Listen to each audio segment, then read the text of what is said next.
फारूक अब्दुल्ला और उमर अब्दुल्ला बयान दे रहे थे कि हमें पाकिस्तान से बात करनी चाहिए, हमें चाइना से बात करनी चाहिए, 370 टूटने नहीं देंगे।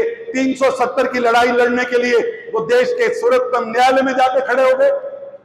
इसलिए आप सबको समझना पड़ेगा कि जो आप चुनाव में जाने वाले हैं, जो विधानसभा का चुनाव 2024 को आने वाला है, ये वोट तो आज पड़ने हैं, लेकिन इसकी लड़ाई 70 साल पुरानी लड़ाई है। इसकी पृष्ठभूमि में प्रेमनाथ डोगरा जी का संकल्प, श्यामा प्रसाद मुखर्जी जी का बलिदान और भारत के हजारों कार्यकर्ताओं की तपस्या, जम्मू कश्मीर के नागरिकों की भारत के प्रति, भारत की अखंडता के प्रति जो संकल्प है, एक तरफ है। जम्मू कश्मीर को स्वायत्तता चाहिए, ऑटोनॉमी चाहिए। वो बात वो छुप कर नहीं करते, वो जम्मू कश्मीर की विधानसभा में इसके लिए बिल लाते। एक तरफ वो नेता हैं जो कहते हैं जम्मू कश्मीर भारत का अंग नहीं है, एक तरफ फारूक अब्दुल्ला और मुफ्ती खानदान वो है जो कहता है कि जम्मू कश्मीर की विलय सही नहीं हुआ, इस पर पुनर्विचार होना चाहिए। और एक तरफ भारतीय जनता पार्टी है जो जम्मू कश्मीर के पग पग भूमि को अपने पूर्वजों की भूमि कहती है। अब आपको समझाना पड़ेगा, जम्मू कश्मीर के नागरिकों को, वोटरों के पास जाना पड़ेगा कि मुकाबला कमल के फूल और किसी पार्टी के बीच में नहीं है। यह मुकाबला भारत की सोच और पाकिस्तान के साथ खड़े होने की सोच के बीच में है। यह मुकाबला श्यामा प्रसाद मुखर्जी और प्रेमनाथ डोगरा की सोच और शेख अब्दुल्ला और मुफ्ती साहब की सोच के बीच में है। स्वायत्तता लेने वाली सोच और भारत माता की जय कहने वाली सोच के बीच में है। पाकिस्तान और चाइना के साथ बात करने वाले और भारत के नागरिकों की सुरक्षा करने वालों के बीच में है। यह चुनाव छोटा चुनाव नहीं है, यह चुनाव 75 साल की तपस्या का चुनाव है। यह चुनाव तय करेगा और आपको भी जाकर जनता के बीच में ले जाकर बताना पड़ेगा कि यह चुनाव Bharatiya Janata party versus NC, PDP या इंडियन नेशनल कांग्रेस तो है, लेकिन ये चुनाव भारत की सोच और भारत के विरोध में काम करने वाली सोच के मध्य है। यह चुनाव आतंकवादी को आतंकवादी कहने और शहीद कहने वालों के बीच में है। यह चुनाव अफजल गुरु हम शर्मिंदा हैं, तेरे कातिल जिंदा हैं, ये कहने वाले और भारत माता की जय कहने वालों के बीच में है। यह तिरंगा उठाकर सम्मान से चलने वाले और तिरंगे का अपमान करने वालों के बीच में है। जो लोग कोर्ट में खड़े हैं, आज भी कोर्ट में खड़े हैं, 370 वापस लाने के लिए खड़े हैं, 35 वापस लाने के लिए खड़े हैं, और जिन्होंने 370 और 35 को उखाड़ के फेंक दिया, उनके बीच में चुनाव है। इसलिए मेरी आपसे निवेदन है, इस चुनाव के नैरेटिव को नीचे तक के लेके जाना होगा। एक एक पोलिंग बूथ पर एक एक नागरिक से जम्मू कश्मीर के भविष्य की चर्चा करना। जम्मू कश्मीर का विलय पूर्ण नहीं हुआ है, इस सोच को पानी देने की सोच थी। ये लड़ाई आगे बढ़ी, लेकिन जो काम कांग्रेस को करना चाहिए था उन्होंने नहीं किया। कांग्रेस उनके हाथ की कठपुतली बन गई। सत्ता में रहने के लिए जो शेख अब्दुल्ला ने कहा, जो फारूक अब्दुल्ला ने कहा, ना खाता ना बही, जो शेख अब्दुल्ला कहे या फारूक अब्दुल्ला कहे वही सही।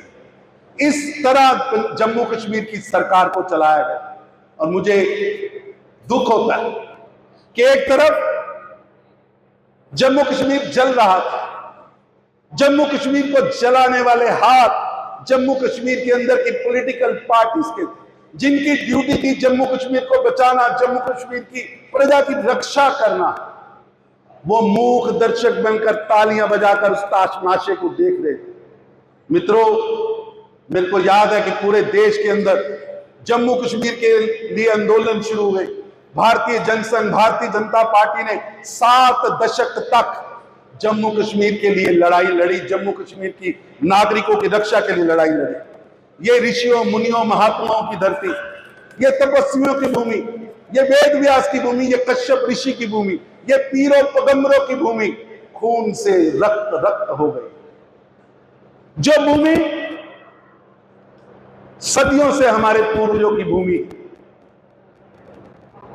उसके बारे में संदेह खड़े किए, भ्रम खड़े किए, और उस नैरेटिव को आगे बढ़ाते हुए कि हमें पाकिस्तान में विलय हो जाना चाहिए, हमें आजाद राष्ट्र चाहिए।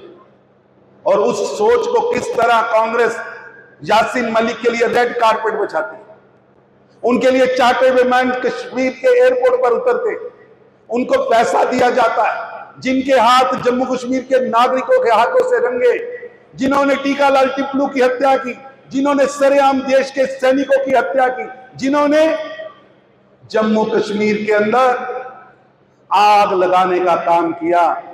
मेरे को आज भी वो दृश्य, वो तस्वीरें याद आती जब गांव के बाहर कश्मीरी पंडितों की खून से रसी हुई लाशें टांगी गई थी, जब घरों के बाहर पोस्टर लगाए गए थे।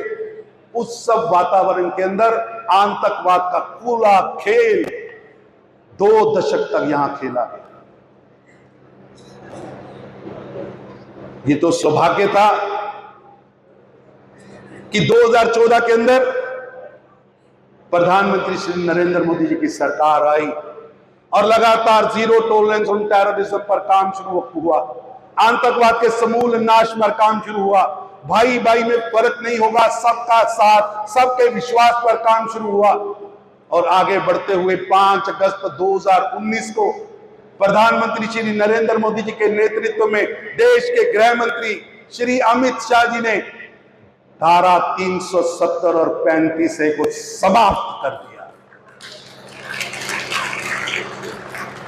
वो धारा 370 और 35A जो जम्मू कश्मीर को जंजीरों से बांध कर रखी थी, वो धारा 370 और 35A जो जम्मू कश्मीर के ऊपर अभिशाप थी, यहां के नागरिकों के अधिकारों की अवहेलना करती थी। मेरे को याद है वो दिन फारूक अब्दुल्ला साहब के बयान आए थे कि मोदी 3 बार भी पैदा हो जाए तो 370 और 35 तोड़ नहीं सकता। यह महबूबा जी का बयान था कि अगर 370 और 35 टूट गई तो जम्मू कश्मीर में तिरंगा उठाने वाला हाथ नहीं बचेगा। मित्रों,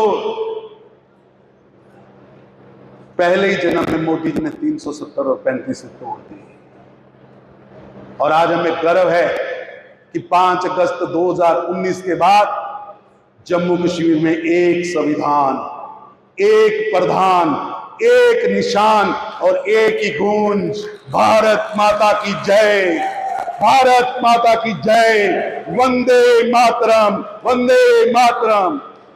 मित्रों, ये कोई छोटी लड़ाई नहीं है। 70 साल की तपस्या के बाद 370 और 35 से टूटी। ये भ्रम कि ये विलय गलत हुआ था, ये टूटा। भारत और जम्मू कश्मीर एक है, इसकी पग पग भूमि, कन कन भूमि भारत की भूमि है। और मुझे हैरानगी हो रही कि जब सदन के अंदर ये कार्रवाई चल रही थी तो कांग्रेस पार्टी के तब के सदन के नेता अधीर रंजन चौधरी सदन में खड़े होकर गृह मंत्री से पूछते हैं कि क्या पीओजे भारत का अंग है। मुझे शर्म आ रही थी कि समाजवादी पार्टी के यूपी के पूर्व मुख्यमंत्री और तब के सदन के सपा के नेता अखिलेश यादव देश के गृह मंत्री से पूछ रहे थे कि क्या आप पीओजे को भारत का अंग मानते हैं।